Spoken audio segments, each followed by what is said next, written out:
Sri Kuberan TV நேயர்களுக்கு astro KS ஐயங்காரின் பணிவான நமஸ்காரங்கள். விஸ்வாவசு வருஷம் கார்த்திகை மாதம் மாத பலன் 17-11-2025 15-12-2025 வரலும் உண்டான காலகட்டத்தை விஸ்வாவசு வருஷம் கார்த்திகை மாதம்னு சொல்கிறோம். வருஷ கிரகங்கள்னு சொல்லக்கூடிய சனியும் குருவும் கூட மாற்றங்கள் இருக்குது. சனி பகவான் வக்கர நிவர்த்தியாளர். 17-11-2025 வாக்கிய பஞ்சாங்கம் பிரகாரம் சனி வக்கர நிவர்த்தியாளர். அதனால் அதற்குண்டான தனியாக பலன்கள் போட்டிருக்கேன் பாருங்கள். குரு பகவான் 18ஆம் தேதி, அதாவது கார்த்திகை 2ஆம் தேதி அன்றைக்கே அவர் வக்கரகதிக்கு போகிறார். என்ன, புனர்பூசம் 4ஆம் பாதத்தில் அவர் வக்கரமாறார். கடக ராசியிலேயே உச்சம் பெற்ற குரு பகவான் வக்கரமடைகிறார். இவ்வளோ நாள் அதிச்சாரத்தில் இருந்து இப்போ வக்கரத்துக்கு போகிறார். 18ஆம் தேதியிலிருந்து 18-11-2025 குரு ராசிக்கு 4ஆம் இடத்துல, அதாவது காலபுருஷ தத்துவத்தின் 4வது ராசியான கர்க்கடகத்தில் இருக்கார். கேது சிம்மத்திலையும், துலாத்தில் புதன், சுக்கிரன், செவ்வாய், இந்த கிரகங்கள். சூரியனும் செவ்வாயும் விருச்சிகத்தில் இருக்குது. ராகுவும் சனியும், வக்கர நிவர்த்தியான சனியும் கும்பத்தில் இருக்குது. சுக்கிரன் ஒரு 10 நாளில், அதாவது கிட்டத்தட்ட 27-11-2025 அன்றைக்கி சுக்கிரன் துலாத்திலிருந்து விருச்சிகத்துக்கு போகிறார். அதாவது 6-12-2025 அன்றைக்கி செவ்வாய் விருச்சிகத்திலிருந்து தனுசுக்கும், புதன் துலாத்திலிருந்து விருச்சிகத்துக்கும் வரா. இதுதான் இந்த மாதத்தினுடைய மாற்றங்கள். முடவன் முழுக்கு அப்படின்றது கார்த்திகை 1ஆம் தேதி அன்றைக்கி ரொம்ப விசேஷமான காலம். அன்றைக்கி காவிரியில் குளித்தாலும் துலா ஸ்நானத்துக்கு உண்டான எல்லா விதமான விஷயங்களும், எல்லா விதமான பலன்களும் கிடைக்கும். கார்த்திகை அமாவாசை அது என்றைக்கு அப்படின்னு பார்த்தோம்னா 20-11-2025 கார்த்திகை அமாவாசை. 24-11-2025 அன்றைக்கி வாஸ்து கண் விழிக்கும் நாள். மிகவும் ஏற்றமான காலம். புதுசாக வீடு மன பூஜை போடுறது, அடிக்கால் இது பண்ணுறது. அதாவது 24-11-2025 அன்றைக்கி காலை 10:14 11:44 வரலும் 1.5 மணி நேரம் போஜனம் செய்யும் நேரமும் தாம்பூலம் தரிக்கும் நேரம் ரொம்பவும் ஏற்றமான நேரம். கடைசி 36 நிமிஷம், அதாவது 11:44ன்னா 11:08 11:34 வரலும் உண்டான காலகட்டத்தில் அடிக்கோல் நடுறது, அது தவிர வீட்டு வாச கால் வைக்கிறது, இந்த மாதிரியான விஷயங்கள் பண்ணுறதும், பெரிய பெரிய ப்ராஜெக்ட்ஸ் ஆரம்பிக்கிறதும் கண்டிப்பாக நிச்சயமான வெற்றியையும் ஏற்றத்தையும், தடங்கள் இல்லாமல், தங்கு தடை இல்லாமல், பைசாக்கு பிரச்சனை இல்லாமல் எல்லா விதமான ஏற்றத்துடனும் கண்டிப்பாக நடந்தேறும். ஏன்னா இந்த காலகட்டத்தில் தோஷம் எதுவும் பார்க்க தேவையில்லை. அதாவது ராகு காலமே மகண்டம், அப்புறம் சூலம் இருக்குது, அதுக்கப்புறம் நட்சத்திரம் இது ஆற்றுல இருக்க கிரகதாரிணிக்கு சந்திராஷ்டமம், இந்த மாதிரியான விஷயங்கள் எதுவுமே பார்க்க வேண்டாம். ஏன்னா வாஸ்து புருஷன் கண்முழிக்கும் நாள் அன்றைக்கி இதெல்லாம் எதுவுமே கிடையாது. அதாவது 6-2-12 அன்றைக்கி பார்த்த இடையானால் உங்களுக்கு பிரதோஷ காலம்.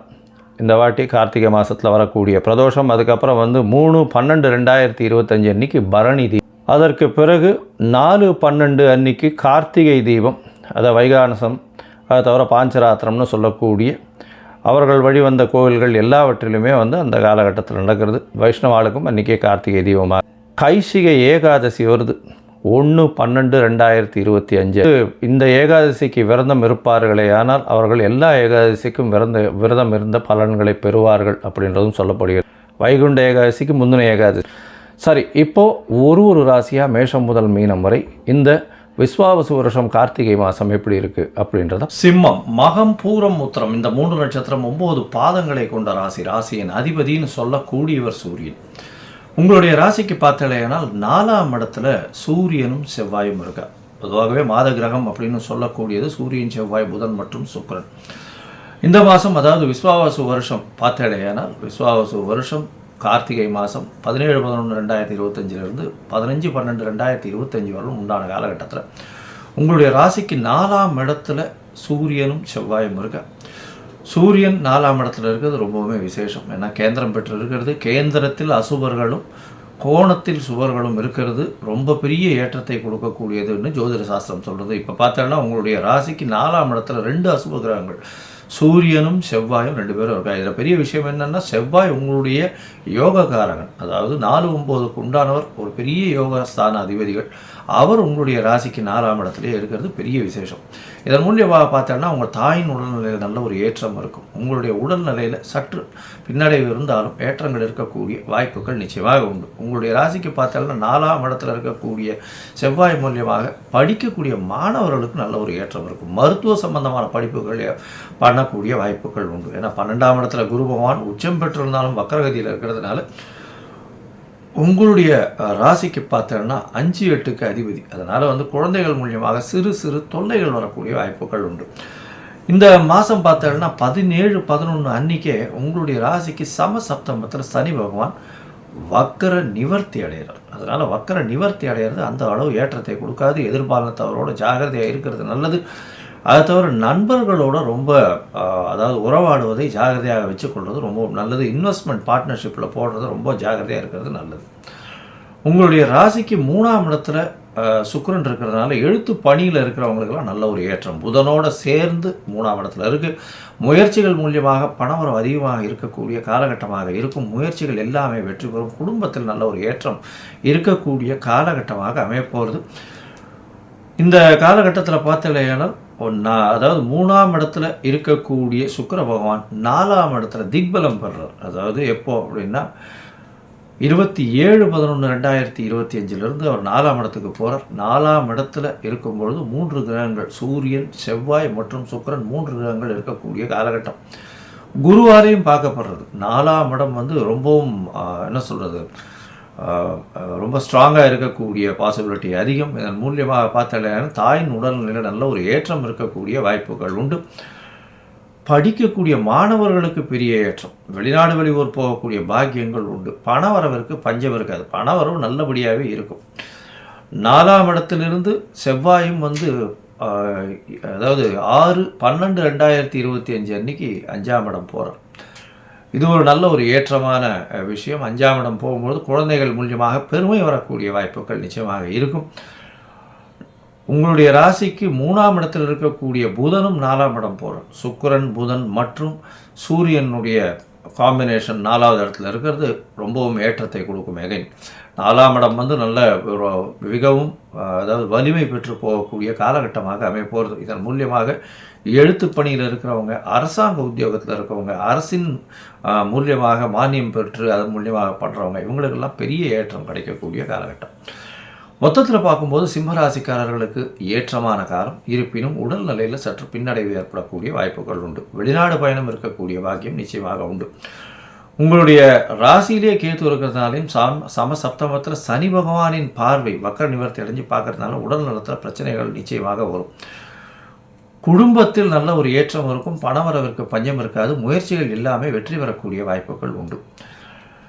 உங்களுடைய படிப்பில் நல்ல ஒரு முன்னேற்றம் இருக்கக்கூடிய காலகட்டமாக இருக்கும். வெளியூர் வெளிமாநிலம் சென்று படிக்கக்கூடிய பாக்கியங்கள் வரக்கூடிய வாய்ப்புகள் நிச்சயமாக உண்டு. உங்களுடைய இளைய சகோதரர்கள் மூலியமாக நல்ல ஒரு ஏற்றம் கிடைக்கக்கூடிய வாய்ப்புகள் உண்டு. தாயின் உடல்நிலையில் நல்ல ஒரு ஏற்றம் இருக்கக்கூடிய வாய்ப்புகள் உண்டு. புதிய முயற்சிகள் பார்ட்னர்ஷிப்பில் கொஞ்சம் ஜாகிரதையாக இருக்கிறது. இன்வெஸ்ட்மெண்ட்லலாம் ஜாகிரதையாக இருக்கிறது ரொம்பவுமே நல்லது. ஏன்னா இன்வெஸ்ட்மெண்ட்டில் போட்டிங்கன்னா இந்த காலகட்டத்தில் பிரச்சனை வரும். தேவையில்லாத பழக்க வழக்கங்கள் வச்சுக்க வேண்டாம். 4ஆம் இடத்துல உங்களுக்கு 7ஆம் இடத்துல சனி இருக்கிறது அந்த அளவு விசேஷம் இல்லை. இந்த காலகட்டத்தில் சில நாட்கள் தவிர்க்க வேண்டியிருக்கு. அந்த சில நாட்கள் அப்படின்னு சொல்லக்கூடியது சந்திராஷ்டம நாட்கள். இந்த சந்திராஷ்டம நாட்களில் பார்த்தாலேயானால் 29/11/2025 1/12/2025 வரலும் உண்டான நாட்கள். சந்திர பகவான் உங்களுடைய ராசிக்கு 8ஆம் இடத்துல மறைந்து இருக்கக்கூடிய காலகட்டம். இந்த காலகட்டத்தில் பார்த்தாலேயானால் புது முயற்சி வேண்டாம். வெளியூர் வெளிமாநில பிரயாணம் வேண்டாம்னு சொல்கிறோம். ஒரு வேளை பண்ண வேண்டி இருந்ததே ஆனால் சந்திர பகவானுக்கு உண்டான எளிய பரிகாரம் அதை பண்ணிட்டு போகிறது. அதாவது அருகில் இருக்கக்கூடிய கோசாலையில் உங்களால் முடிஞ்ச அந்த அகத்திக்கீரை கட்டு வாங்கி கொடுத்துட்டு போகிறதன் மூலியமாக சந்திராஷ்டமத்தின் தாக்கம் குறையும். இந்த மாதம் பார்த்தோன்னா நீங்கள் அருகில் இருக்கக்கூடிய சத்யநாராயண கோயிலுக்கு போயிட்டு வாங்க. நல்ல ஒரு ஏற்றம் கிடைக்கக்கூடிய காலகட்டம். கோதுமை தானம் பண்ணுவோம். அதாவது ஞாயிற்றுக்கிழமை பார்த்தோம்னா கோதுமை தானம் பண்ணுறதன் மூலியமாக உங்களுக்கு வரக்கூடிய எந்த பிரச்சனைகளும் நிச்சயமாக சூரியனை கண்ட பனி போல விலகி. ஸ்ரீ குபேரன் டிவியை பார்த்தமைக்கு நன்றிகள். மேலும் இது போன்ற தகவல்களை தெரிந்து கொள்ள ஸ்ரீ குபேரன் டிவியை சப்ஸ்கிரைப் செய்யுங்கள். மறக்காமல் பெல் ஐக்கானை கிளிக் செய்யுங்கள்.